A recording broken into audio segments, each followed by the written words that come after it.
Hai kawan-kawan semua, perkenalkan nama saya Andiat Yusuf Fitrul Aziz atau bisa kalian panggil dengan Adrian dengan NIM K1A121036.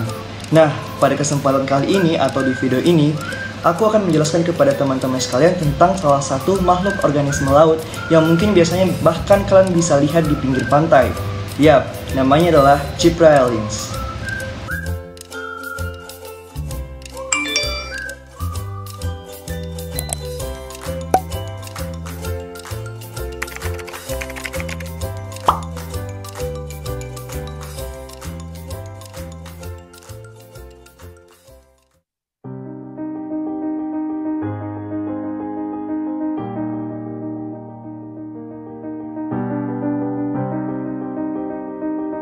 Cypraea-lynx atau biasa disebut dengan China lynx atau dalam bahasa kesehariannya kita kenal sebagai cangkang kori.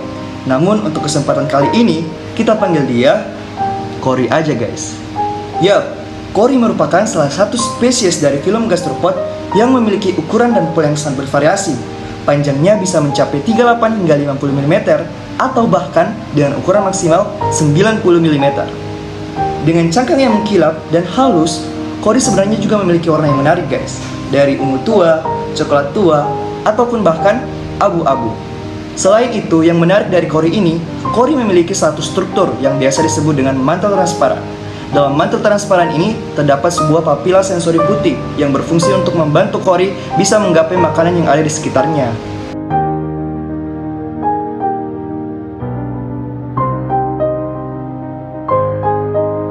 Secara alami, kori umumnya menyenangi hidup secara berkelompok, membenamkan diri dalam lumpur, ataupun bahkan lamun. Namun, ada juga nih yang suka hidup secara sendiri-sendiri, atau mungkin korinya introvert ya. Yap, kondisi ini disebut dengan soliter. Sebenarnya tergantung dari kondisi bioekologis dari masing-masing individu dari kori. Biasanya, kori menyukai hidup secara sendiri-sendiri atau soliter ketika dia dalam masa produksinya untuk melindungi telurnya. Nah, dari beberapa kelebihan yang disebutkan dari kori, sebenarnya juga ada kekurangan dari kori ini guys. Dia hanya bisa hidup di perairan dangkal tropis atau yang bersifat hangat, baik dari subtidal ataupun daerah intertidal. Bahkan, kedalaman maksimal untuk kori bisa hidup hanya hingga bisa sampai kedalaman 10 meter. Selebihnya, kori bisa mati karena dimangsa ataupun karena tidak bisa beradaptasi dengan lingkungannya.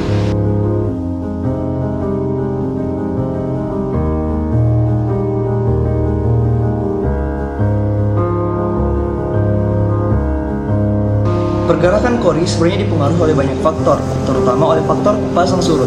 Ketika terjadi pasang, biasanya kori yang menempel pada batu akan meninggalkan batu tersebut yang tenggelam atau tergenang untuk mencari tempat lain untuk menghindari hempasan ombak. Ataupun begitu juga dengan sebaliknya, ketika terjadi surut, maka kori yang biasanya hidup di atas melekat pada batu biasanya akan bersembunyi di pasir-pasir di bawah batu tempat dia menempel.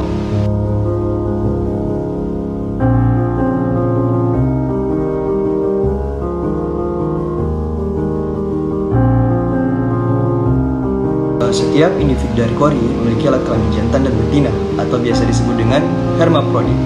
Atau dengan kata lain, satu kori memiliki dua alat kelamin, yaitu betina dan jantan. Dalam masa reproduksinya atau dalam masa pembuahan, alat kelamin jantan nantinya akan menyemprotkan sel telur keluar dan nantinya akan terbawa oleh air untuk masuk ke dalam alat kelamin betina. Di dalam alat kelamin betina, sel telur ini akan berkembang menjadi zigot dan nantinya akan tumbuh dari ratusan telur bahkan menjadi ribuan telur. Ratusan telur atau ribuan telur ini nantinya akan terbungkus oleh satu struktur yang disebut dengan kapsul.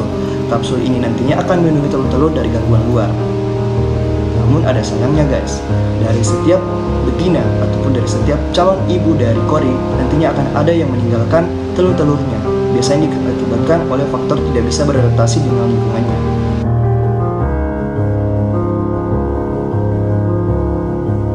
Secara ekonomi, Cypraea atau biasa kori ini sebenarnya memiliki nilai jual yang tinggi guys, yang mungkin kalian pernah lihat di pinggir pantai, ya sebagai hiasan kerang-kerangan, ataupun bisa juga nih sebagai bahan penelitian ke depannya yang mungkin bisa meningkatkan produktivitas dari peneliti, yang mungkin bisa juga berkembang dan akhirnya berdampak juga nih bagi kamu.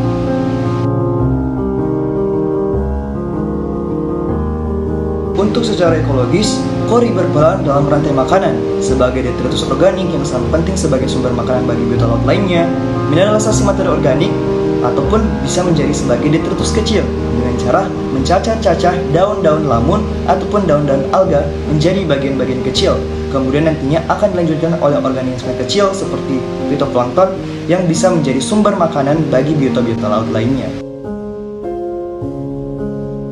Kori dipercaya dapat meningkatkan stamina, terutama bagi orang-orang yang ingin memiliki otot ataupun tulang yang kuat.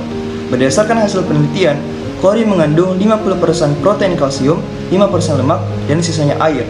Nah, 50% protein kalsium inilah yang berfungsi sebagai peningkat stamina bagi tulang, otot, ataupun bahkan gigi. Oke teman-teman, mungkin itu aja yang bisa aku sampaikan terkait kori nih. Kedepannya, aku harap teman-teman bisa lebih menjaga laut dan juga bisa melestarikan kehidupan laut lebih baik. Salam kelautan.